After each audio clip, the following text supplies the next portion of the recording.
This is FX Medicine. I'm Andrew Whitfield Cook, and I'm here at the 2017 United in Compassion, UIC, conference in Melbourne. I'm here sitting with nurse Leah Bisiani. Leah, welcome to FX Medicine. Thank you for having me. Now, Leah, I first want to ask a little bit about your history, because you have a long career. I do. Can you tell us a little bit about how you got into this? Well, most of my career hasn't had anything to do with medicinal cannabis. I'm a dementia consultant, so I have a master's in health science, and all of my clinical research has been in regards to people living with dementia and changing the negative stereotypical viewpoints and cultures and philosophies of care related to people living with dementia. And then I became interested in the medicinal cannabis area because working in aged care, you see a significant amount of people living in chronic, debilitating, excruciating pain. And indeed, that's a massive area, one in which I get rather hoity-toity about it, because we like to seem as though it's a very caring environment, but the practicalities of what happens is you see patients that are over-medicated and yet still in pain. That's the problem. And what we've identified is that with current medication regimes for people that are living in chronic pain for 20 to 30 years of their life, which is an extremely long time to live in that level of, or have that level of suffering, and it's a very unfair... No, see, I'm going to stop now. I'll stop myself for a minute, okay? So people that live in this, with this level of suffering, are not having their pain alleviated by the current traditional regimes.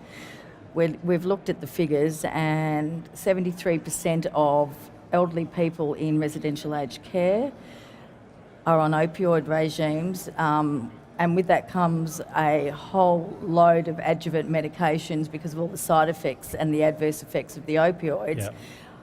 And with all those adjuvant medications come a whole new lot of side effects that actually destroy lifestyle and well-being and don't manage the pain of 73% of the people that are on these regimes. So it's creating a polypharmacy effect where they're cycling at a lower... Polypharmacy effect, cascading effects, and also the decline in quality of life is quite dramatic. So people actually become debilitated and deteriorate at a much more rapid rate because of this polypharmacy and the gross amounts of opioids that they're on that aren't actually alleviating their pain. So an alternative needs to be looked at. In this day and age, there is no excuse for people to be in pain. There are other alternatives, and ones that are much less destructive to quality of life. So to actually be observing people suffering for as long as I have in this area, and to also be part of a revolution in which we can actually change the face of pain management in aged care is a very exciting prospect. My entire life has been about doing clinical research that actually bases my theories and challenges the medical model in regards to duty of care and the Hippocratic Oath of not creating harm. So we don't want to be creating a harmful situation for people, and that's exactly what we're doing with the opioid regimes and all the other medications and the polypharmacy that goes with it. I want to go back in time, your career. Yeah, right. What was it at the very beginning of your career when cannabis really was not on the spectrum? No, not then? at all. What was it back there that you thought, and I have to use the word, screw this, we need to change? And how was that met when you first started to do research? As a young nurse, I didn't have much clout. I still had a big voice, and I was still as opinionated as I am now. Yeah. However, I was told that if I didn't like what I was seeing, I could leave. Really? That was it? So back then, I mean, you're looking at 35 years ago, there weren't many regulations in place in regards to aged care. The accreditation was but a little fly in the sky by then, and there weren't any frameworks in place to protect elderly people. And this is where a lot of the negative stereotypical viewpoints came from. But I was hit in the face by it, because when I finished my nursing, when I graduated, I went into aged care and I was horrified with what I saw, because all I saw was gross neglect. And people living with dementia were the ones that were neglected more so, because people seem to think that people with dementia lose their humanity because they have a cognitive deficit. So it was basically locking people up and in environments where they were understimulated, drugged to the eyeballs. Chemical restraint was very big, so was physical restraint.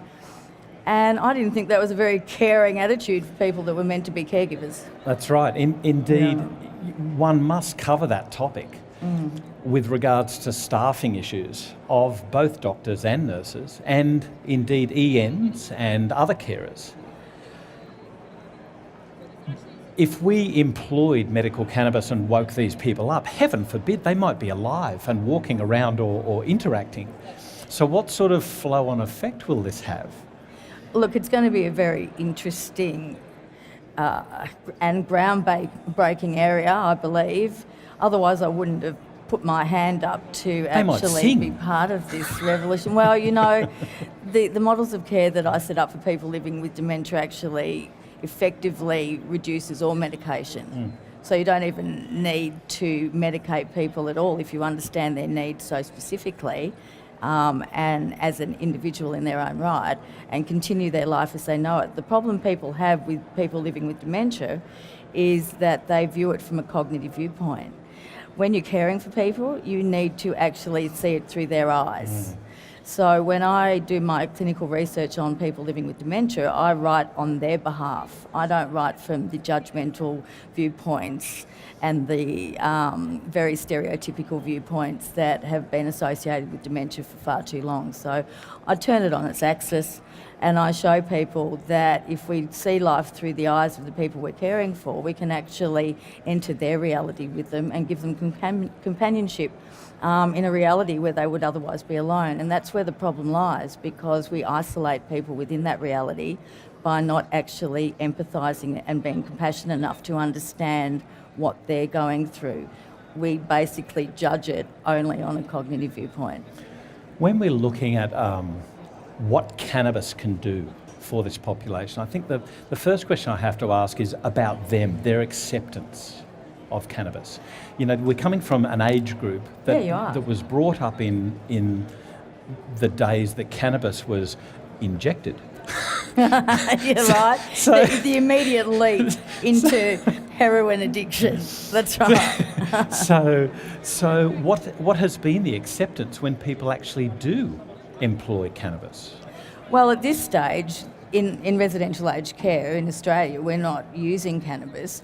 Hence, and because we're looking at pain as the first area that we're going to be concentrating on, because of the need basis and the fact that these people are living in excruciating pain for so long, I think that they are pretty much open to an alternative so that their suffering can be alleviated. They're living in so much anguish for so long that anything that is provided can't be any worse than an opioid. The risk factors associated with opioids are much higher than those associated with medicinal cannabis. We know that. Yeah. The greatest risk factor of opioids is fatality. Now, we can't actually compare that, can we?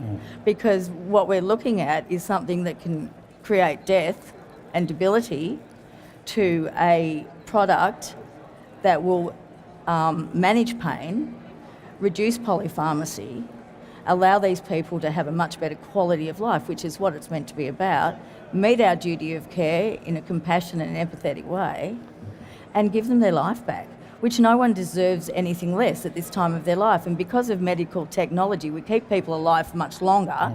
I mean, that's an evolutionary process as well. So we live longer each generation, but we keep people alive for longer. So if we're doing that, we need to alleviate any suffering they have related to any conditions they have when they get older. I mean, old age isn't for sissies. No, that's right. One of the most heartening things that I saw in yesterday's training delivered by Associate Professor David Caldecott. Yep. Wow. But one of the most heartwarming parts of that training was the mini movie that he showed with the Italian lady being given vaping. Okay. Where she opened her hand and there was For the first the time. vestiges of a smile. Yeah. That sudden enlightenment of, Yeah. oh my God, I'm here. I know. I mean, it's all good to say we'll collect all this data, and that type of qualitative type of research is crucial, but the quantitative stuff that you actually see, the difference that you can make to the lives of, that's the reward that you get from creating change. That is what inspires us to be a better version of ourselves every day, to help people, because we are here to benefit humanity, not destroy it. So anyone in the caregiving industry who actually condones the ongoing suffering of another, I consider that neglect. How far away, given that you're now involved in research and development with a commercial cannabis company, how far are we away with interventional studies? We're ready to start our clinical trial. Yeah. And given we've that... got everything, all our ducks are lined up. Yeah. We have cultivation and manufacturing. We have aged care, residential aged care organisations that I've worked with for the last 30 years. We have 3 of the main Australian-based organisations who have already provided their support. We have another company, I was going to say their name then, who are a clinical pharmacology company who have a wonderful, wonderful group of people who have allowed us to design a scientific formula for a pain relief product. Yep. And we will be looking at the biological profile of each person that we provide that for. So we're ready to do our clinical trial. We've done our research, so that was the prelude, that was our data to support the need basis. We identified the problem, we're now giving them the solution.